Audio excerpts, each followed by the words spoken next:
Hello everyone, welcome to my channel. So today we are going to discuss a very important topic.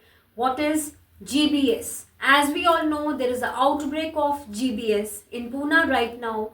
तो हमें क्या precautions लेनी चाहिए और ये GBS क्या होता है, इसलिए मैंने ये वीडियो बनाया है. देखिए GBS जो है that is Guillain Barre syndrome. It is a kind of infection जो हमें कंटामिनेटेड फूड और वाटर से होता है.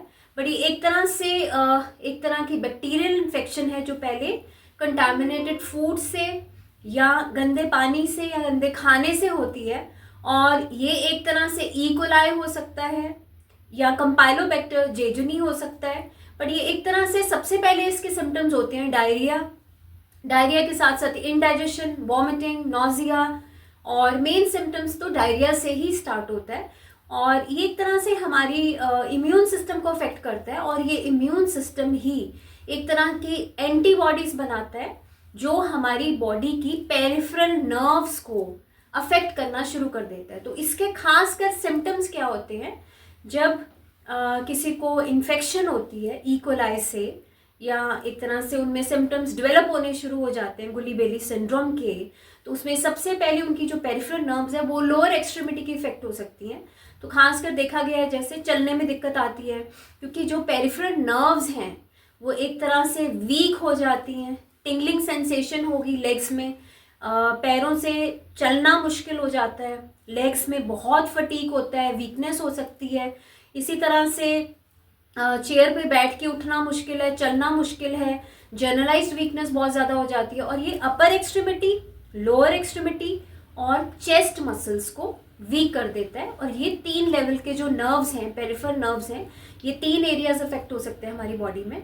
और अगर अपर एक्सट्रीमिटी की बात करें तो वहाँ पे देखा गया है कि नमनेस होगी, टिंगलिंग सेंसेशन होगी. नमनेस के साथ साथ टिंगलिंग सेंसेशन के साथ साथ बहुत ज़्यादा अफेक्ट हो जाता है, जैसे ग्रिपिंग करना चीज़ों को, कुछ चीज़ें होल्ड करनी, काम करना, ऊपर से चीज़ें उठाना. तो ये सारी मूवमेंट्स अफेक्ट होनी शुरू हो जाती हैं. इवन पेशेंट को पैरालिसिस तक हो सकता है इस केस में अगर ना ट्रीट किया जाए. और उसके साथ साथ आप देख रहे हैं अभी पूना में कि पेशेंट्स इवन वेंटिलेटर्स पे जा रहे हैं. और ये एक तरह की प्रोग्रेसिव डिजीज़ है. डायरिया से शुरू होके, इन्फेक्शन से शुरू होके अगर ना ट्रीट किया जाए तो ultimately lower extremity, upper extremity, even your chest muscles, तो स्वेलो करना मुश्किल है, आपको खाना मुश्किल हो जाता है, ब्रीदिंग में डिफ़िकल्टी होनी शुरू हो जाती है. और इसके साथ साथ इवन वेंटिलेटर्स पे पेशेंट आ सकते हैं. तो प्लीज़ इस चीज़ को सीरियसली लेना है. अब इसके लिए कौन सी चीज़ों का ध्यान रखना है, what are the tips. Number 1, अपनी इम्यूनिटी को पूरे ध्यान में रखना है. विटामिन सी और प्रोबायोटिक्स को लेते रहना है, वो बहुत ज़्यादा इम्पॉर्टेंट है.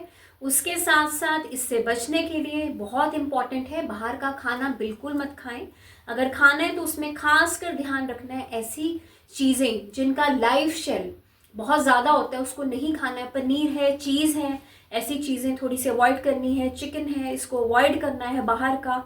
और थोड़ा सा कोशिश करें कुक्ड फूड ही खाएं. और कंटामिनेटेड वाटर खासकर प्लीज़ कहीं पे भी जाएं तो आप पानी साथ में लेके जा सकते हैं. कंटामिनेटेड वाटर से तो बहुत जल्दी ये स्प्रेड होता है. और इसमें खासकर इन्फेक्शंस हैं कोलाई एंड कंपाइलोबैक्टर जेजुनी. तो इससे बचने के लिए इम्यूनिटी का ध्यान रखना है जिसमें प्रोबायोटिक्स हो, विटामिन सी है वो लेते रहना है. और जिसको भी डायरिया होता है उसको टाइमली प्लीज स्टमक इन्फेक्शन को डिले नहीं करना है. डायरिया को इमिजिएटली ही ट्रीट कर लेना है हमने, ताकि ये एक तरह से ऐसे प्रोग्रेसिव डिजीज में कन्वर्ट ना हो. इसके रिगार्डिंग कुछ भी डिस्कस करना चाहते हैं तो प्लीज़ मेरे चैनल को सब्सक्राइब कीजिए. आप मुझे इंस्टाग्राम पे भी फॉलो कर सकते हैं. Thank you.